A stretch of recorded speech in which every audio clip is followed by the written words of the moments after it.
Hoy día vamos a hablar en primer lugar sobre la salud natural con el doctor Luis Gutiérrez, un hombre que está dedicado al estudio precisamente de la salud natural. ¿A qué me refiero natural? A esta que viene de la esencia del hombre. Ustedes saben que el hombre nació en el África y en esa época pues era prácticamente vegetariano, e incluso hace 2,5 millones de años, de acuerdo a lo que he leído, el hombre, porque hubo glaciación, no había vegetales en cantidad suficiente. Por esa sola razón el hombre, para sobrevivir, se convirtió en carroñero, es decir, que esperaba que los leones, qué sé yo, se comieran todo, y ellos, para sobrevivir, comían los restos. Y dicen los expertos que la capacidad del hombre de ponerse colérico al ver que no le dejó nada al león, tiró el hueso contra una piedra y salió el tétano, como dicen, ¿no es cierto? La cosa blanquita, la médula, que es sabrosísima, y es la médula que le salvó, y que así es como se empezó a ser carnívoro. Pero en esencia el hombre es vegetariano. La dentadura y toda la constitución aparentemente no dice eso, pero el doctor Luis Gutiérrez nos va a explicar por qué él es vegetariano. Muchísimas gracias, doctor Modesto. Efectivamente, usted ha escrito la historia del hombre, de lo que se sabe en ciencia, que es basada en la observación. El ser humano, dentro de sus épocas en nuestro planeta, pasó diferentes etapas. Pero tenemos que volver a lo ancestral. Todo nuestro cuerpo está preparado para basarse en alimentos de origen vegetal, y exclusivamente una inmensa cantidad de vegetales suaves, llamadas legumbres, también germinados. Entonces, cada día nos damos cuenta que cuando el hombre tiene una preponderancia de alimentos cárneos, entonces se enferma más. De tal manera que en la evolución incluso de la medicina, antes era muy común ir al médico y decirle, ¿qué es lo que va a comer? Y el médico le decía, coma de todo. Ahora, cuando usted va al médico y si un médico le dice eso, dice, este doctor no sabe. Una de las mentes más brillantes del siglo XX planteó la comparación y citó a George Canals cuando dice, dime lo que comes y te diré quién eres.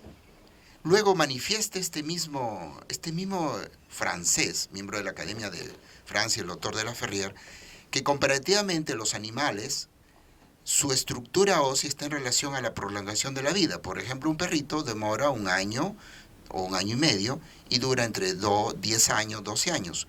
Un caballo vive 25 años y su estructura es 2.5. Si 2.5 lo multiplicamos por 10 da 25 años. El ser humano demora más o menos 18 años. Tranquilamente el ser humano, basado en esa regla en los animales, en la especie animal, también debería tranquilamente pasar los 100 años, 120 años. Pero el ser humano se desgasta comiendo inadecuadamente alimentos.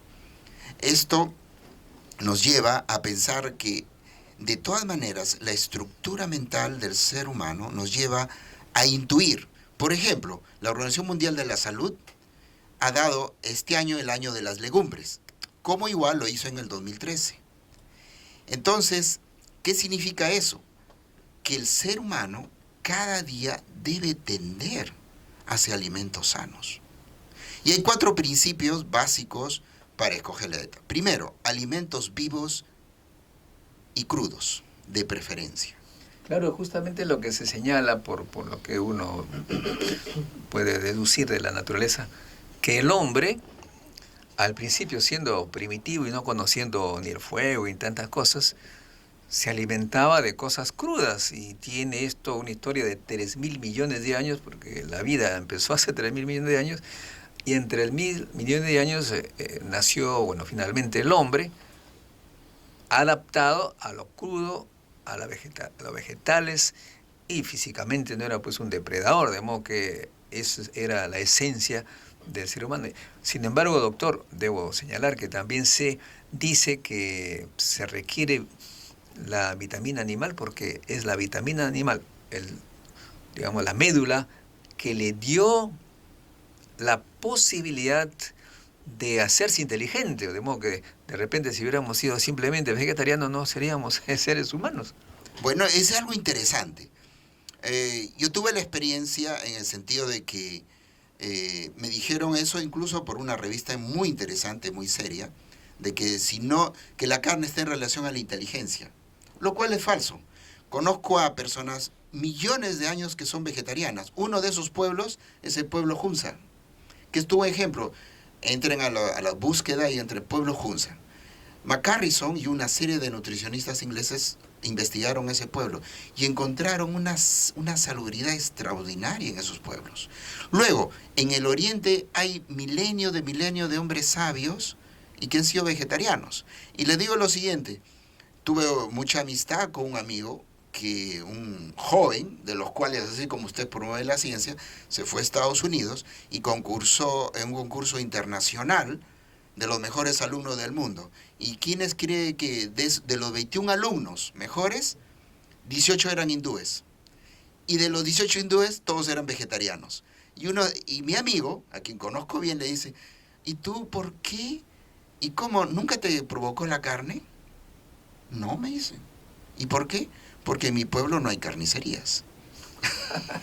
Bueno, también se dice efectivamente que las carnes, pues, tienen una serie de toxinas que, si bien es cierto, pues de repente le da alguna ventaja que no hay que tampoco negar, esas toxinas finalmente producen una serie de enfermedades.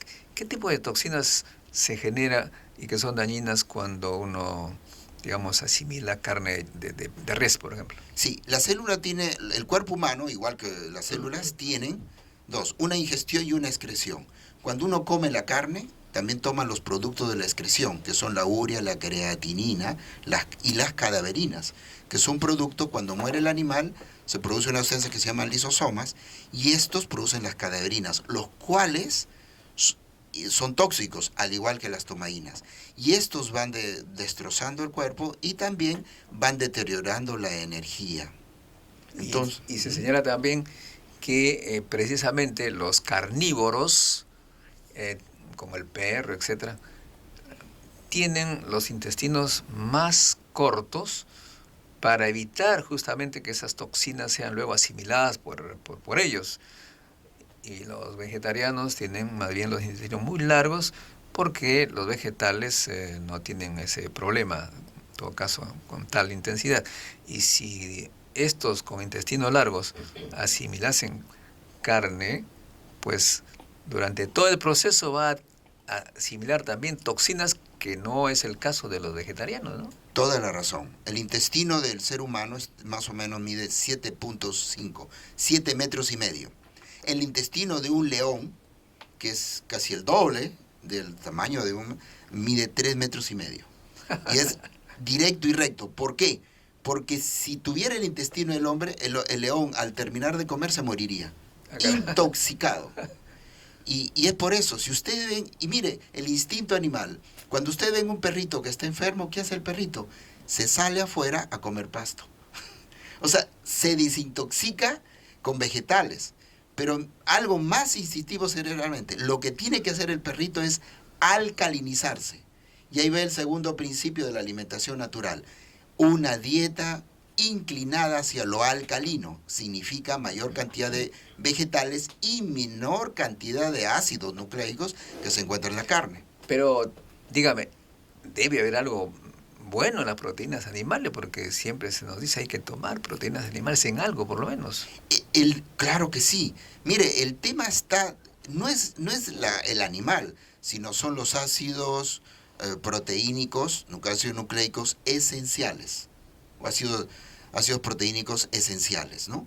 Que son un número de 10, algunos refieren que son 7, y estos son los que... Pero estos ácidos esenciales, proteínicos esenciales, se encuentran también en otros alimentos como las algas. Por ejemplo, el yuyo de mar. Ese mococho, que nosotros lo conocemos como el cochayuyo, es una excelente... Que me servían los ceviches en Chimbote. Exacto, exacto. Y eso chocho también, chocho y... Exacto. Y entonces eso es porque el mensaje debe llegar a la gran población. Yo veo con gran pena cómo la gente se preocupa porque el pollo sube.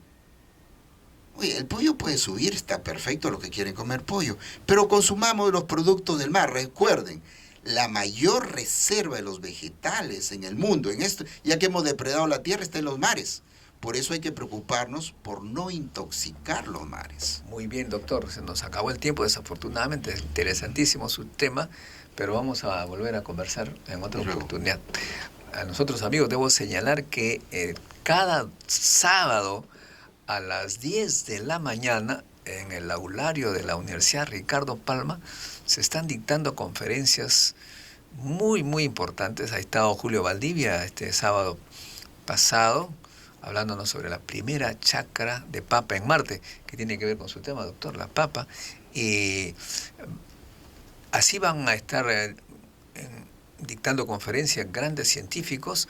Vamos a invitar dentro de poco a Eduardo Málaga Trillo, que nos hable de este tema de las enfermedades neurodegenerativas, que son muy importantes, sobre todo a nuestra edad, doctor, ¿no? Sí, es importante. Y para terminar, quisiéramos invitarlos al 8º Congreso Mundial de Juventudes Científicas, que va a poner al Perú en la vitrina.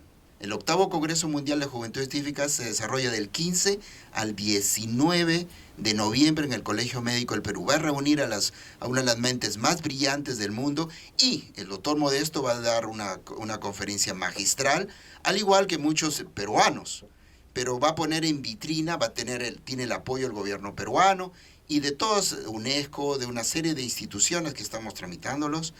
Y es también difundir el pensamiento de uno de las mentes más brillantes, el doctor de la Ferrier, en su centenario. Muchas gracias. Y también recordemos que de los sábados de 9 a 11 y de 11 a 1, al tiempo que los padres están escuchando grandes conferencias, los niños están experimentando con ciencia y tecnología. La información la pueden ver en cienciaperú.org, cienciaperú.org, y además en una página que los niños han propuesto, ya está. Pueden ustedes ver todavía inicialmente con el link, enlace a nuestros sitios. Somos Ciencia, no es Somos Perú, Somos Ciencia, porque de modo que si usted quiere que su logo se encuentre allí, pues tiene que comunicarse con nosotros, previo pago de promoción de la ciencia. Somos Ciencia. ¿Quién es Ciencia en el Perú? Ahí veremos quién se matricula. Encantado. Regresamos.